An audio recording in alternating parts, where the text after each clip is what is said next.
Salut les gars, bienvenue aujourd'hui pour un nouveau live. Aujourd'hui ça va être live sur la réact tout simplement au spoil complet de One Piece chapitre 1143. On a énormément d'informations, j'ai pas pris connaissance détail des spoils, donc voilà, j'ai vu quelques lignes parce que voilà, je les ai sortis quand même sur tous les réseaux, mais j'ai pas été en détail, en profondeur, donc voilà, je vais tout simplement découvrir ça avec vous tout de suite aujourd'hui, maintenant. Donc j'espère que vous êtes bien prêts. Merci à Valco qui sub pendant l'intro, merci beaucoup mon ref. Et bah écoutez, c'est une bonne transition pour tout simplement la petite auto-promo. Donc voilà les gars, comme d'habitude, n'hésitez pas à rejoindre la team, n'hésitez pas à follow, liker et commenter pour la team YouTube. Vous avez tout simplement accès à énormément de contenu autour de One Piece, mais pas que. Vous pouvez aussi soutenir de manière financière comme Valco l'a fait, mais voilà, faites-le que si vous pouvez et que si vous en avez envie, parce que voilà, le but c'est tout simplement de proposer plus de contenu de meilleure qualité grâce à vos subs tout simplement. Donc voilà, vous avez aussi le Twitter, c'est là-bas où je publie les spoils qu'on va tout simplement regarder aujourd'hui. Vous avez évidemment le Discord, donc sur le Discord vous avez vraiment tout ce que vous voulez pour dialoguer, pour tout simplement avoir des informations sur One Piece autour du gaming, mais aussi avoir des informations sur où on en est par rapport au live gaming ou live horror. Vous avez tous les jeux auxquels on joue en ce moment, vous avez énormément d'informations et voilà, c'est aussi l'endroit où on se réunit, où vous pouvez trouver des mates pour jouer au gaming, enfin en multi, en ce que vous voulez. Donc voilà les gars, n'hésitez pas. Donc voilà pour l'auto-promo, je pense avoir fait le tour. Merci encore à tous ceux qui contribuent au développement de la chaîne, que ce soit grâce aux commentaires, grâce aux subs ou autres. Mais voilà, je suis assez content de tout simplement partager cette aventure avec vous. Mais surtout, passons au plus important, passons à ces spoils légendaires avec des révélations folles. Let's go les gars.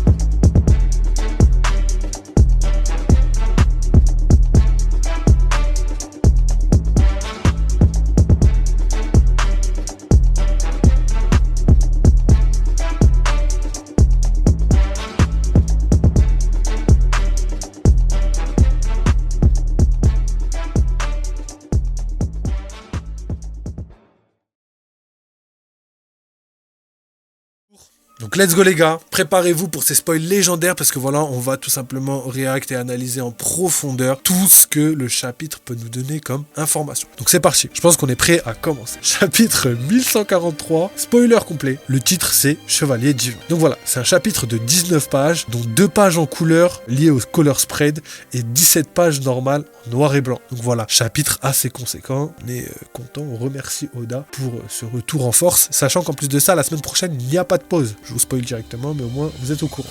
On l'avait vu quand même hier. Ensuite, du coup, c'était une demande spéciale d'un lecteur pour le color spread en couverture. Donc c'est une course-poursuite en voiture des pirates au chapeau de paille. Et Luffy et l'équipage chevauchent des poissons volants dans un circuit piscine, sauf Jinbei qui nage dans l'eau. Ils participent à une course et portent tous des combinaisons en cuir comme des pilotes. On peut lire l'inscription « La vitesse est une arme sur une bouée ». Ok. C'est la fameuse phrase de Kizaru, entre guillemets. La puissance, c'est la vitesse. Donc voilà, bon, c'est une demande de fan, donc ça me dérange pas parce que habituellement les demandes de fans, c'est un petit peu, enfin je dirais que c'est à la place même des mini-aventures. Et quand on a des demandes de fans, moi ça me dérange un petit peu parce que voilà, je préfère les mini-aventures, mais bon, voilà, on va pas trop en demander à Oda, mais je préfère les mini-aventures. Et là, vu que c'est les color spreads qui sont des demandes de fans, ben franchement, s'il fait ça jusqu'à la fin du manga et qu'il nous propose des mini-aventures jusqu'à la fin du manga, je suis archi preneur. Donc là, légendaire. Après, le problème c'est à voir s'il y a des foreshadowing dans ce color spread, ce qui est possible, mais c'est possible aussi qu'Oda, du coup, vu que c'est une demande de fans, il va pas se casser la tête à mettre des foreshadowing. Après avoir la vitesse est une arme, on verra bien. Ok, on continue. Donc là, le chapitre commence à l'école du Morse. Saul tente d'empêcher des enfants endormis de suivre la flèche de Kunko. Il essaie d'attraper le premier enfant en ligne, mais la fille est entourée de lianes invisibles et épineuses, ce qui lui blesse les mains. Donc voilà, théorie validée, on avait vraiment pré-shot tout ce qui allait se passer, étant donné qu'on a eu 2-3 informations, mais c'était mal expliqué. Et je vous avais dit que pour moi, ça devait être un mix entre le pouvoir de Summers et le pouvoir de Gillingham. Gillingham qui lui endort les enfants, et Summers qui lui met une sorte de piège autour de l'enfant et à chaque fois que tu le touches, voilà, tu te fais allumer. Et là, c'est clairement ce qui a été dit, donc voilà, pas de surprise par rapport à ça, mais assez content de voir que tout simplement c'est légendaire. Saul qui prend la parole et qui dit maintenant retournons à l'école, et après il crie oh ça fait mal, et Chopper dit qu'est-ce qui ne va pas Saul. Robin dit qu'est-ce qui s'est passé, tu as été blessé par quelque chose. Et du coup les géants du village envoient une équipe de pompiers pour éteindre l'incendie, mais leur Sval est détruit dans la forêt par un géant mort-vivant issu de l'imagination des enfants. Donc Jarl, Dory Kaishi et les autres géants sont tous sous le choc en voyant ces monstres squelettiques. On voit aussi Nami, Usopp et Jinbei réagir à la nouvelle concernant l'école et l'incendie. Donc voilà, c'est assez intéressant parce que voilà, les problèmes commencent à s'étendre jusqu'au village où se trouvaient tout simplement Nami, Usopp et tous les autres. Et on comprend que voilà, l'ambiance change du tout au tout. On a des monstres qui attaquent de la forêt. On a aussi les chevaliers divins qui sont là, les enfants qui commencent à s'enfuir. Donc voilà, on comprend que la situation commence doucement à changer et on va vers quelque chose de plutôt dangereux et hâte de voir un petit peu comment ça va évoluer. On continue les gars. Ok, donc dans la forêt, 3 chevaliers divins dînent à une table luxueuse tout en observant le chaos à l'école du Morse. Et Summers dit, tu as vu ça, le visage choqué de ce géant quand il a été transpercé par les épines. Donc voilà, le côté jeu, le côté plaisir qu'ils ont à observer toutes ces scènes macabres. Et du coup, ça confirme un petit peu ce que disait Shamrock sur le fait qu'il devait transformer ça en jeu, et aussi sur ce que je vous disais dans les précédents chapitres, que le jeu va sûrement faire en sorte de tourner les événements en ridicule. C'est-à-dire que les chevaliers divins vont pas combattre directement, ils vont observer la scène pendant qu'ils vont se demander si les géants vont réussir tout simplement à sauver les enfants ou pas du tout. Et du coup, c'est exactement ce qui s'est passé. On continue. Chaque être aimé a ses épines, n'est-ce pas Gunko? Et Gunko répond, ne me pose pas la question. C'est bizarre parce que Gunko, elle est très timide avec Summers, donc je sais pas si il y a quelque chose entre eux, tu vois. Mais c'est un peu ambigu, j'ai l'impression. Et en plus de ça, Summers a vraiment ce côté romantique et tout. Et peut-être qu'en contradiction avec Sanji, bah lui, ce serait le côté romantique que toutes les femmes aiment, alors que Sanji, c'est le côté romantique que toutes les femmes n'aiment pas forcément. Vous voyez ce que je veux dire? Alors, Summers qui reprend avec « Quelle femme froide tu es, Gunko. Écoute-moi bien, l'amour, c'est la passion. Une passion qui te pousse à embrasser les épines qui deviennent de plus en plus visibles à mesure que tu t'en rapproches. Tu n'as qu'à jouer à ce jeu avec les parents et les enfants. Il n'y a rien de mieux. Les parents enlaceront leurs enfants malgré les épines. Et les enfants seront témoins de leur pire cauchemar en réalité. Regardez leurs parents mourir sous leurs yeux alors qu'ils crient de douleur. Ici, nous rendons le meurtre sensationnel. Ok, donc voilà, l'introduction des 2 derniers Chevaliers Divins était plutôt drôle et ridicule, on va dire. Et là, on commence vraiment à sentir qu'ils sont pas là pour plaisanter et que voilà, leur passé de Tenryubito les rattrape. Et du coup, on enchaîne. Alors que Summers parle, des lianes apparaissent sur son bras droit. Une boîte de présentation révèle alors que Summers, le fruit du démon, bat Ibanomi, dérivé du mot Ibara, signifiant fleur épineuse. Il est un humain épine. Donc voilà. Il n'y a pas plus d'informations par rapport à ça, mais on comprend assez facilement l'étendue du pouvoir qu'il pourrait avoir. Et les épines sont qu'une métaphore, parce que l'amour, c'est lui qui influe ce côté love dans son pouvoir. Je pense pas qu'il puisse utiliser l'amour. En tout cas, il utilise ses épines pour jouer avec les sentiments des gens, mais je pense pas qu'il y ait un contrôle ou qu'il y ait des mécaniques comme par exemple Boa Hancock ou quoi que ce soit. On continue les gars. Gunko guide les enfants avec sa flèche, les forçant à emprunter la route principale du village, rendant les géants impuissants à les arrêter. Gillingham remarque qu'il manque de sel et en parle à Summers. Un nuage apparaît alors au-dessus de la tête de Summers lorsqu'il imagine du sel. Gillingham utilise ensuite son pouvoir pour endormir Summers et extrait le sel directement de son rêve. Donc ça c'est trop intéressant parce que comme je vous l'ai dit, c'est vraiment le pouvoir de l'imagination et ça ressemble un petit peu à ce côté 4e mur, le fait de briser le 4e mur pour pouvoir aller directement dans les bulles pour aller chercher quelque chose. Donc là c'est pas du tout ça, mais la mécanique de fond c'est ça, parce que les bulles d'imagination, c'est des choses qui sont présentes que dans les bandes dessinées. Et là, il les utilise comme si elles existaient réellement. Et au final, elles existent réellement grâce à son fruit. Mais c'est hyper intéressant parce que son pouvoir montre que voilà, il pourrait tout simplement avoir tout ce qu'il veut de matériel. Et ce qui est encore plus surprenant, c'est le fait que la table luxueuse et tout ce qui s'ensuit, je pense qu'ils les ont tirés tout simplement de rêves comme ça, de l'imagination de Summers.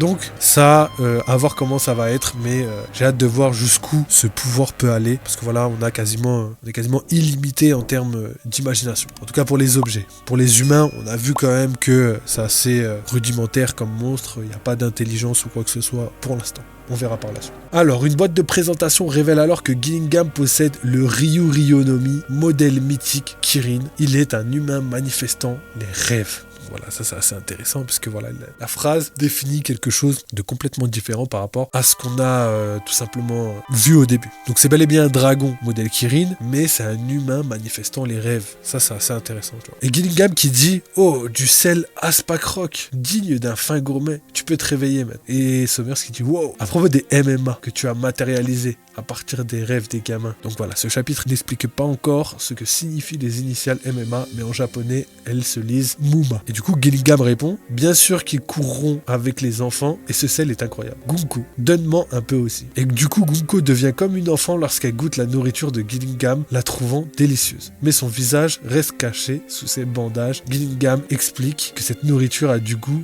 mais ne fournit aucune énergie, car elle provient des rêves. Ok, donc voilà, c'est exactement ce que je vous disais par rapport au pouvoir de Gillingham, le fait qu'il devait y avoir une limite, et moi qui pensais que tout simplement les rêves pouvaient tout simplement matérialiser des objets de manière illimitée, là on a déjà la première limite, donc je suis trop content, parce que c'était obligatoire qu'il y ait une limite. Et du coup, en fait, tout va se jouer sur l'énergie, c'est-à-dire que tu peux manger autant de nourriture que tu veux, venant des rêves, elle va pas te donner l'énergie nécessaire pour revenir en pleine forme. Et du coup, c'est totalement logique, parce que c'est un rêve au final, et les rêves, tout ce qu'il y a à l'intérieur, c'est que du vent. Donc voilà, ça c'est très très bien d'avoir précisé ça dans ce chapitre, que ça nous permet aussi de pouvoir poser les limites du rêve. Je pensais que les objets quand même allaient pouvoir être présents entre guillemets de manière définitive, mais on voit que Oda a vraiment fait les choses correctement. Donc les objets peuvent être utilisés, je pense, de manière définitive entre guillemets, dans le sens où ils peuvent être utilisés tant que le porteur est présent et qui garde un œil sur les objets. Par contre, la nourriture ne peut pas être de la vraie nourriture. Pareil pour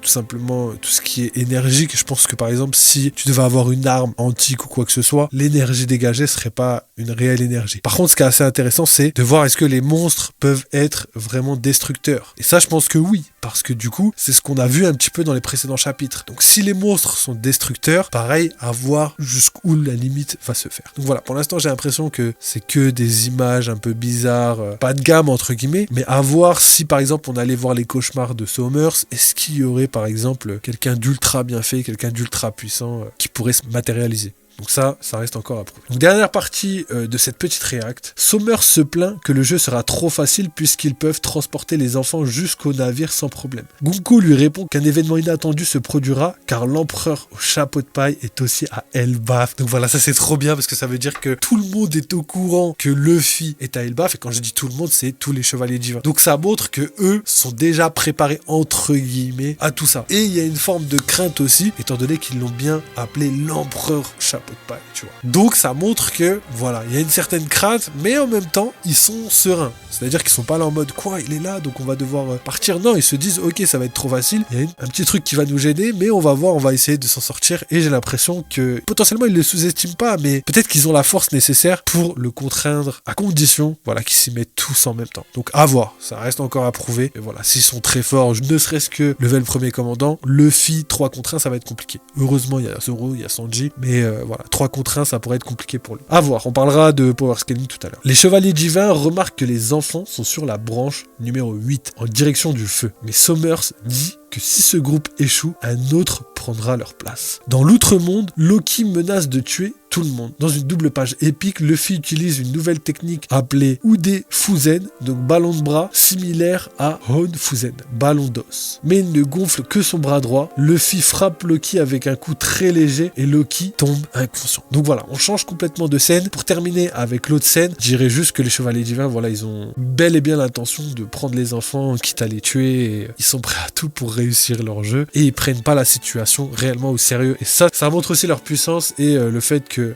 ne craignent absolument pas l'empereur Luffy, même si ça peut être présomptueux de leur part. Peut-être que eux connaissent leur puissance et que ils se disent qu'ils peuvent s'en sortir. Après, on verra bien comment ils vont s'en sortir plus tard, mais la logique veut déjà que Luffy s'en sorte dans tous les cas. Donc, ça veut dire qu'il faudra une défaite ou une fuite. Donc on continue les gars. Zoro affirme que Loki est au bord de la mort et pense qu'il bluffait pour enlever ses menottes en granit marin et s'échapper, mais qu'il a fini par s'écrouler. Luffy supplie les géants d'aider Loki et il dit « Je refuse de rester là et de voir quelqu'un mourir, peu importe qui c'est ». Et du coup, Gerd et d'autres géants acceptent de soigner Loki, mais voilà, avec beaucoup de réticence. Un flashback montre alors Ajrodin et Loki enfants. Le roi Harald parle à Loki et à Ajrodin, jeune. Son visage est dans l'ombre, mais il a encore ses deux cornes. Et du coup, Harald dit « Vous êtes tous les deux mes précieux fils. J'espère que vous soutiendrez Elbaf ensemble, main dans la main, en tant qu'héritier. » Donc ça, c'est assez fou, parce qu'en fait, on voit quand même que le roi Harald a l'air d'être plutôt un bon père, étant donné les valeurs qu'il leur transmettent. Par Par contre, il a encore ses 2 cornes.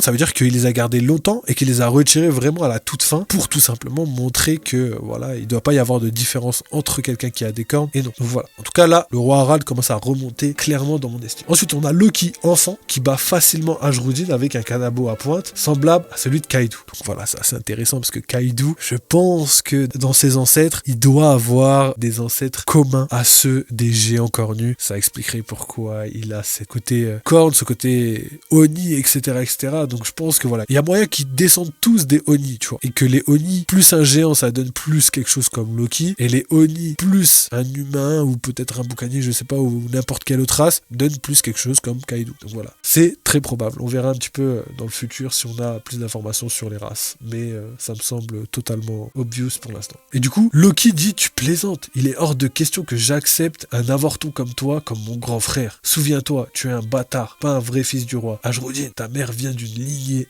impure. Et du coup, du retour au présent, Ajrudin furieux prend une hache pour tuer Loki. Rodd et Stansen tentent de l'arrêter. Et du coup, Rodd dit, attends. Et Stansen réplique, ne t'emballe pas Ajrudin. Et du coup, Ajrudin répond, je ne lui ai jamais pardonné. Il a insulté ma mère et tué mon père. Et Loki dit, vas-y, fais-le, misérable berserker. Et malgré sa colère, Ajrudin est choqué en entendant Loki dire calmement, si tu as le temps de te perdre dans tes querelles personnelles, regarde la forêt en entier. Ne me dis pas que toi aussi, tu crois vraiment que je voulais tuer père. Donc voilà, c'est la dernière phrase, c'est légendaire. Et en même temps, il y a beaucoup d'interrogations là-dessus parce que on se demande ce que cette phrase veut dire. Est-ce que ça veut dire qu'il n'a pas vraiment tué son père? Est-ce que ça veut dire qu'il voulait pas tuer son père? Il y a 2 interprétations qui portent à confusion et c'est assez compliqué de savoir qui est réellement fautif dans cette histoire. Est-ce que c'est les chevaliers divins? Je pense que oui, étant donné qu'il y a un lien. Donc est-ce qu'ils ont commandité l'attaque ou est-ce qu'ils ont tout simplement tué le roi Harald? Ça aussi, c'est des choses qu'il va falloir regarder en détail. Donc voilà, en tout cas pour cette première partie, c'est terminé et là on va tout simplement passer à l'analyse. Ok, du coup, let's go pour l'analyse de ce chapitre 1143. Donc voilà, on a eu pas mal d'informations. Ça va tourner essentiellement autour des chevaliers divins et autour de Loki, avec évidemment un cliffhanger de légende en fin de chapitre, avec cette phrase qui dit « Toi aussi, tu crois vraiment que je voulais tuer père ?» Et ça, c'est assez intéressant parce que, comme j'ai déjà dit, il y a 2 significations possibles. Soit il l'a tué et qu'il voulait pas le tuer, ou soit il ne l'a pas tué. Donc ça, c'est justement les questions qui restent en suspens, mais étant donné les informations qu'on a eues dans les spoils, les premiers spoils, je pense qu'il ne l'a pas tué et qu'au final quelqu'un l'a tué et que Loki a dû porter le chapeau étant donné que ça devait être le seul sur les lieux du crime. Plus de ça, le cercle d'invocation était sur les lieux du crime. On a vu aussi que les chevaliers divins étaient au courant de tout ce qui se passe avec le roi Harald et ce qui est assez intéressant, c'est que Sommers, c'est lui qui en a parlé et Sommers, lui, est vieux et le fait que voilà, les géants ne vieillissent pas pareil, etc. Il est mort il y a 6 ans, bref, ça rentre totalement dans tout ça. Parce qu'il y a 6 ans, Shamrock aurait pu faire le travail. C'est vrai qu'il y a 6 ans, si Shanks était Prime, je pense que Shamrock aussi. Donc voilà, c'était juste pour dire qu'il fallait que ce soit quelqu'un de Prime pour pouvoir battre le roi Harald, étant donné que voilà, normalement il devait être très très fort et chevalier divin pas Prime serait quand même ouf qu'il réussisse à battre le roi Harald. Bref, vous avez capté où je voulais en venir. Alors, on va parler des chevaliers divins et de leurs pouvoirs. Donc voilà, des pouvoirs complètement différents qui font que ces chevaliers divins impressionnent. Ils arrivent à coupler leurs pouvoirs entre eux et en plus de ça, là, ils sont vraiment en mode détente dans le sens où ils prennent leur temps, ils regardent, ils observent, ils jouent un petit peu avec les géants d'Elbaf. Et effectivement, je pense que si Loki était attaché et qu'il n'y avait pas l'équipage des Mugiwara, je sais pas comment ils auraient réussi à s'en sortir face à ces démons, à ces chevaliers divins. Donc, heureusement que l'équipage des Mugiwara est là. Donc voilà, au niveau de leur pouvoir, on a un Paramecia pour l'instant, étant donné qu'on n'a pas plus d'informations sur ça. On a aussi un Zoan mythique. Ça, c'est assez intéressant parce que voilà, on va potentiellement avoir des pouvoirs complètement légendaires. Et pour l'instant, la théorie du fait que l'écharpe de Kirin de Gillingham pourrait être une révélation, un foreshadowing sur le fait que ça pourrait être une bonne personne, tient encore dans le sens où Gillingham a bel et bien montré ses intentions sordides, ses intentions macabres par rapport à l'amour, par rapport aux enfants, etc. Cependant, Gillingham, lui, reste en retrait, il effectue juste ce qu'il doit faire. Il ne fait que contrôler les enfants, il ne fait que les diriger vers un endroit sans vraiment les malmener. Après, il a quand même sorti des monstres des rêves, mais là, encore une fois, c'est pas à sa volonté, on va dire que c'est les monstres qui font ce qu'ils veulent. Donc pour l'instant, ça tient encore un petit peu, mais voilà, potentiellement que ça pourrait être invalidé très très vite. Ok, donc au niveau de Loki, ce qui est assez intéressant, mis à part toute l'intrigue autour du complot, c'est que j'ai l'impression que le personnage de Loki est en pleine évolution. C'est-à-dire que là, on voit que la manière qu'il avait l'air de traiter Ashrudin était complètement différente de la manière dont il le traite aujourd'hui. Même Ashrudin est complètement choqué. Donc ça montre qu'il y a un revirement. Peut-être que le fait d'avoir frôlé la mort montre aussi qu'il serait peut-être temps de passer à autre chose et de faire en sorte d'être reconnu dans son village. Et peut-être qu'il a certains regrets, aussi sûrement par rapport à la mort de son père. Peut-être que c'est pas ce qu'il voulait et peut-être que c'est quelque chose qui l'a complètement changé. Ça, c'est quelque chose qui est très probable, mais on découvrira ça dans les prochains chapitres. Au niveau du complot, j'en ai déjà parlé, donc je vais peut-être pas revenir en détail là-dessus, mais vous avez tout simplement ma théorie sur le fait qu'il pourrait y avoir un espion chez les géants. Donc beaucoup de personnes parlent de Jarl. Moi, je sais pas pourquoi Ange, je la trouve un peu bizarre. Je me dis, comment ça se fait que comme de par hasard, elle a fait des contrôles sur quel est votre plus gros cauchemar, et 2 secondes après, on a les chevaliers divins qui arrivent et qui arrivent à sortir un petit peu ses rêves. Donc voilà, peut-être que c'est Oda qui a décidé de faire cette trame scénaristique pour que ce soit cohérent, ou peut-être que c'est Ange qui a tout simplement décidé de passer à l'action suite à la prise de conscience que ses collègues étaient là. Quelque chose de possible, mais on est sûr de rien. Ensuite, à part ça, il y a beaucoup de personnes qui parlent de Jarl et qui pensent que c'est Jarl, ce qui se tient pour l'instant. Même si je vous ai déjà parlé des flashbacks avec Jarl, ça se peut que au final ce soit pas quelqu'un de mauvais, étant donné qu'il a pas tué Big Mom quand il en avait l'occasion. Donc à voir. Pourtant, il avait de quoi la tuer à ce moment-là. Donc voilà, et au niveau du complot, pour moi, il y a toujours ce côté, est-ce que Harald était bon, est-ce que Harald était mauvais? Donc il y a beaucoup de questions qui se posent. Évidemment, étant donné les informations qu'on a dans le chapitre, le fait qu'il soit mauvais commence de plus en plus à être difficile, mais on verra bien. On sait tout simplement qu'il voulait s'ouvrir au monde. Donc s'il voulait s'ouvrir au monde et en même temps au Chevalier Divin,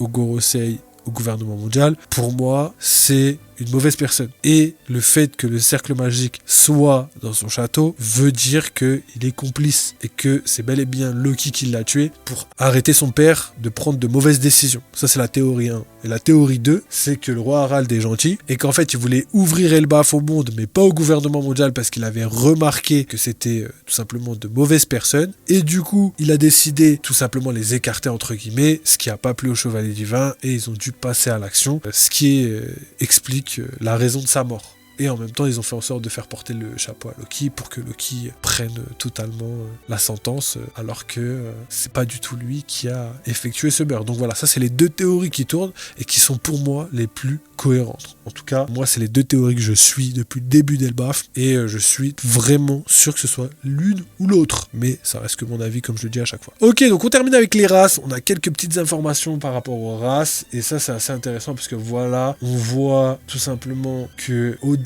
remet un petit peu ces informations sur le tapis. Le fait que le roi Harald ait encore ses cornes dans le flashback, grave intéressant. Le fait que le premier fils n'a pas les mêmes gènes que ceux de Loki et du coup ça change drastiquement tout chez lui en termes de puissance, en termes de grandeur, de génétique. Donc ça c'est des choses que Oda met énormément en avant et je trouve que c'est pertinent parce que ça montre un petit peu que les races sont importantes et garder une race pure entre guillemets donne une génétique légendaire. Ça, il faut bien le garder en tête. Cependant, peut-être que les hybrides pourraient tout simplement cacher une force surpuissante. Et peut-être que ça expliquerait la génétique de Sanji, qui était considéré comme le plus faible du Germa, alors qu'aujourd'hui il s'éveille à un pouvoir qui surpasse l'ensemble du Germa. Donc voilà, ça c'est des choses qui sont pas à remettre en doute, parce que c'est des choses qui commencent à être tout simplement avérées, dans le sens où on en entend de plus en plus parler. Donc voilà, ça c'est juste un seul exemple par rapport à Sanji, mais je pense qu'il pourrait y avoir énormément d'exemples dans l'univers de One Piece, comme je sais pas, Kaido, Yamato, etc. etc. D'ailleurs, on n'a toujours pas la mère de Yamato, qui pourrait être Big Mom, qui pourrait être n'importe qui, donc on verra. Et pour terminer, on a ce fameux sigle, ces fameuses 3 lettres qui désignent tout simplement les rêves, mais en gros MMA pourrait signifier quelque chose en rapport avec les rêves, exactement comme les EMI, les expériences de mort imminente avec Bonnie. Donc là, je pense que ça doit être quelque chose qui doit ressembler, mais dans le domaine du songe, dans le domaine du rêve, et ça expliquerait beaucoup de choses. J'irai chercher un petit peu par rapport aux rêves pour vous donner les informations, mais voilà, c'est quelque chose qui pour moi est complètement cohérent. Donc voilà, c'est tout ce que je voulais vous dire aujourd'hui sur ces spoil complet, et on revient demain pour le chapitre et là on ira vraiment en profondeur dans les théories, j'irai faire toutes les recherches qu'il y a besoin par rapport à toutes les informations qu'on a traitées et on fera ensemble tout simplement cette react et cette analyse. Donc voilà, toute la team YouTube, si jamais vous voulez soutenir la chaîne, n'hésitez pas à follow, liker, commenter. Vous avez aussi accès tout simplement à plein de choses, que ce soit sur Discord, sur Twitch, sur YouTube. Je vous invite vraiment à y aller parce que voilà, il y a du contenu partout. Vous avez vraiment tout ce qu'il faut autour de One Piece, autour des mangas. Voilà, je présente pas mal de mangas. Et là, il y a beaucoup de mangas que j'aimerais présenter très prochainement. Donc voilà, j'espère que vous avez kiffé. N'hésitez pas à les regarder. Il y avait Sakamoto Days il n'y a pas très longtemps. Regardez, c'est vraiment une dinguerie. Il y a aussi Kagurabachi, Dan, bref, beaucoup de mangas et je pense que je vais continuer à vous présenter plein de mangas parce que voilà, je trouve ça légendaire. Donc voilà, vive les jeux vidéo, vive One Piece. Je vous laisse sur ça pour aujourd'hui. À bientôt.